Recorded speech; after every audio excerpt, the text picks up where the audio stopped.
या मालिकेच्या आजच्या भागात आपण पाहणार आहोत अक्षराची आई अक्षराला सांगत असते की आता ना तू बाकीच्या सगळ्या गोष्टी सोडून दे आणि फक्त तुझ्या आणि अधिपतींच्या संसाराचा विचार कर.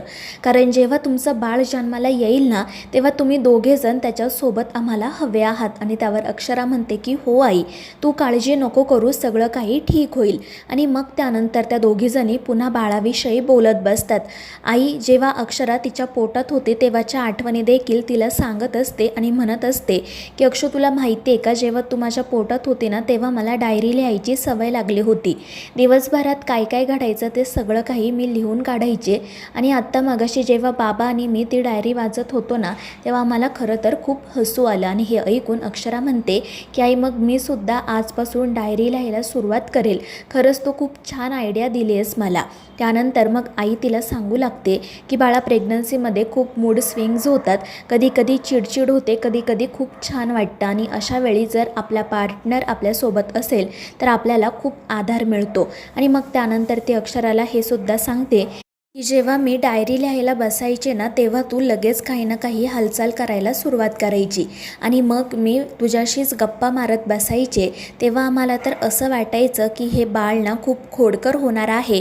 मात्र जेव्हा तू चालायला लागली तेव्हा ना अचानक खूप शांत झाली. म्हणजे तुझ्या हातात एखादी वस्तू दिली ना तर तू त्याचंच निरीक्षण करत बसायची. त्यामुळे आम्हाला तर असं वाटायचं की ही मुलगी नक्कीच सायंटिस्ट होणार. पण त्यानंतर आम्ही तुझ्या हातात पुस्तकं बघितली आणि आम्हाला समजलं की ही आपल्यासारखीच उत्तम शिक्षिका होणार. आणि ते ऐकून अक्षरा हसतच म्हणते की हो आई, आणि तुला आठवतंय का, मला लहानपणी आधी इंजिनियर व्हायचं होतं, पण मग जेव्हा मी तुला आणि बाबांना शाळेत शिकवताना पाहिलं तेव्हा असं वाटू लागलं की आपण सुद्धा यांच्यासारखं शिक्षिका व्हायचं. आणि मग ती आईला सांगू लागते की आई, मला शिक्षण क्षेत्रामध्ये खूप काम करायचं आहे. तर तिची आई म्हणत असते की हो अक्षरा, तू नक्की काम करशील, अजिबात काळजी करू नको. आणि मग ती हसतच म्हणते की अगं बघ ना, आपला विषय कुठून कुठपर्यंत पोहोचला. बाळाच्या बाबतीत बोलताना ना अगदी असंच होतं. आणि त्यावर अक्षरा म्हणते की हो आई, अगदी खरं आहे. बाळासोबत बोलताना किंवा त्याच्याविषयी बोलताना वेळ कसा कुठे जातो ना हे समजतच नाही.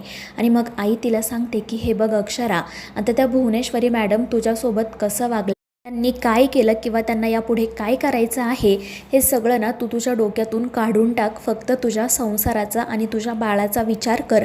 आणि त्यावर अक्षराही हो म्हणते.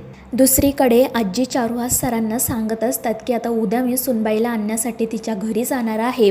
आणि हे ऐकून चारुहास सरांना धक्का बसतो. ते विचारतात की आई, तुम्ही का जाणार आहात, तुम्हाला अधिपतीने सांगितलं का? तर आजी म्हणतात की नाही, मला भुवीने सांगितलं. तिला पटलं की आता सुनबाई लवकरात लवकर घरी यायला हवी.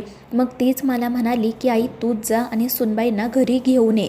आणि हे ऐकून चारुहास सर फक्त आश्चर्याने आजींकडे पाहत असतात. तर आजी म्हणत असतात की मला माहिती आहे, सुनबाई घरी न आल्यामुळे तुम्ही खूप काळजीत आहात, म्हणूनच मी तुम्हाला हे सगळं सांगितलं. आता अजिबात काळजी करू नका, मी उद्याच सुनबाईला घरी घेऊन येईल. आता तुम्ही फक्त तुमच्या आणि भुवीच्या लग्नाच्या तयारीला सुरुवात करा. आणि ते ऐकून चारुहास सर म्हणतात की ठीक आहे, जसं तुम्ही सांगाल तसं होईल. आणि मग ते दोघेही अंबाबाईचा आशीर्वाद घेतात.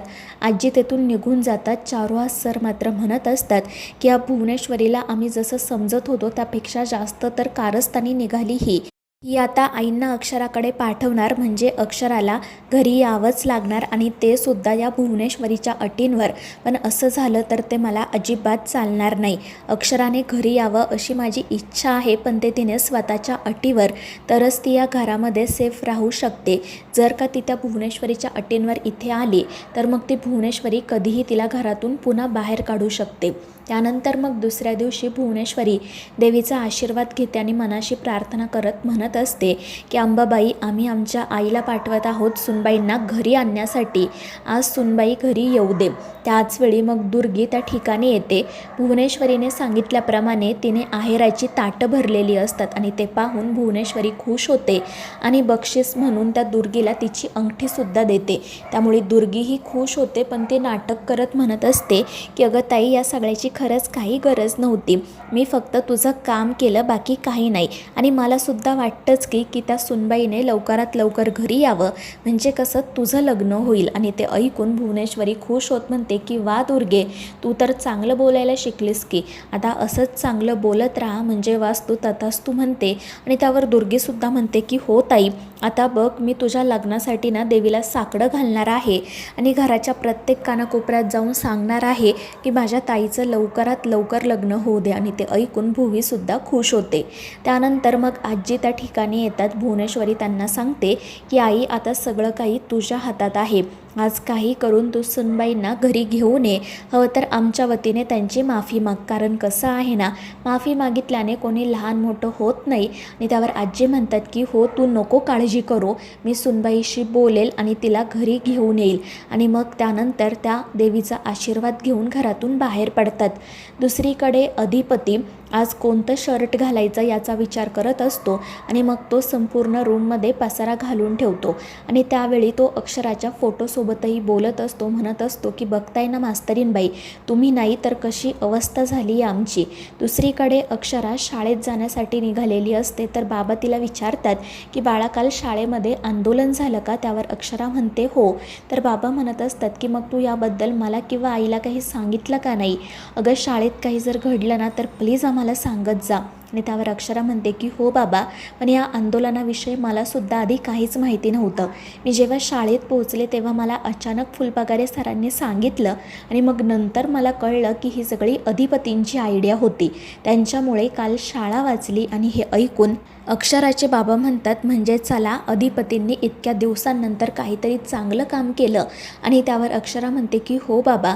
आणि मग त्यानंतर अक्षराचे बाबा म्हणू लागतात की अगं, जर तू आम्हाला कळवलं असतं ना तर मग आम्हीसुद्धा आंदोलनात सहभागी झालो असतो. त्यावर अक्षरा म्हणते की हो बाबा, पण बरं झालं तुम्ही नाही आलात, कारण जर त्या भुवनेश्वरी मॅडमने तुम्हाला तिथे पाहिलं असतं ना तर त्यांना असं वाटलं असतं की आपण हे सगळं ठरवून करतोय त्यांना त्रास देण्यासाठी. आणि ते ऐकून बाबा हसतच म्हणतात की वा अक्षरा, तू तर त्यांना चांगलं ओळखायला लागली आहेस, पण वाईट एकाच गोष्टीचं वाटते की त्यांनी अजून तुला ओळखलेलं नाही आहे. आणि ते ऐकून अक्षरा म्हणते की जाऊ द्या बाबा, आपण ठरवलं आहे ना की 10 दिवस आता या विषयावर नाही बोलायचं. आणि त्यावर ते सुद्धा म्हणतात की हो ठीक आहे, पण आता तू सावकाश शाळेत जा. आणि त्यावर अक्षरा हो म्हणते. दुसरीकडे अधिपती अक्षराच्या फोटोसोबतच बोलत असतो आणि तिच्यासाठी वेगवेगळ्या कविता करत असतो. आणि मग हसतच म्हणू लागतो की बघितलं ना मास्तरीनबाई, माणूस प्रेमात पडला की हे असं होतं. मला फॅक्टरीत जायचं आहे, पण ते सोडून मी इथे कविता करत बसलोय. आणि मग तो पटकन आवरून जाण्यासाठी निघतो. दुसरीकडे शाळेत आल्यावर अक्षराला फुलपगारे सर भेटतात. ते म्हणत असतात की अक्षरा, अगं अजूनपर्यंत काही प्रॉब्लेम झालेला नाही आहे आणि याचंच आता मला ना टेन्शन आलं आहे. म्हणजे बघ, आत्तापर्यंत शाळेत काही झालं ना तरी त्या भुवनेश्वरी मॅडम रागारागात इथे यायच्या, फोन करायच्या, पण त्यांनी काल एवढा मोठा प्रकार घडला तरी फोन केलेला नाही आहे. आणि ते ऐकून अक्षरा म्हणते म्हणजे सर, याचा एकच अर्थ असेल की अधिपतींनी सगळी सिच्युएशन हँडल केली आहे, आता आपल्या शाळेला कोणताही धोका नाही आहे, तुम्ही नका काळजी करू. आणि त्यावर तेही आनंदाने हो म्हणतात. त्यानंतर अक्षराला चारुहास सरांचा कॉल येतो. ते तिला सांगतात की बाळा, पटकन मला मंदिरामध्ये येऊन भेट, मला तुझ्याशी महत्त्वाचं बोलायचं आहे. आणि त्यावर तीही हो म्हणते. दुसरीकडे भुवनेश्वरी अस्वस्थपणे फेऱ्या मारत असते. तितक्यात दुर्गे त्या ठिकाणी येते. ती विचारत असते की ताई, आता पुढे काय करायचं? तर भुवनेश्वरी म्हणते की आता आई सुनबाईंना घरी घेऊन येईल, त्यामुळे आता आपण आमच्या लग्नाच्या तयारीला सुरुवात करायला हवी. आणि आम्हाला आमचं लग्न एकदम शिस्तीमध्ये आणि थाटामाटात करायचं आहे आणि त्या पद्धतीने सगळं काही नियोजन करायला तू सुरुवात कर. आणि त्यावर दुर्गेसुद्धा हो म्हणते. त्यानंतर मग ती म्हणते की चल ताई, आपण ना आत्याला फोन करू आणि विचारू की तिकडे मास्तरनीच्या घरी नेमकं काय सुरू आहे. पण हे ऐकून भुवी पुन्हा तिच्यावर चिडत्याने म्हणते की काय चालले तुझं सतत, तुला ना प्रत्येक गोष्टीची घाई असते. अगं आई अजून तिच्या घरी पोहोचलीसुद्धा नसेल, काय करायचं आहे तुला तिला फोन करून? आणि आई तिला आता घरी घेऊन येणार आहेच ना, त्यामुळे तू गप्प बस. आणि त्यावर दुर्गी हो म्हणते. तर मित्रांनो, या मालिकेच्या पुढील भागांच्या अपडेटसाठी आपल्या चॅनेलला सबस्क्राईब करा.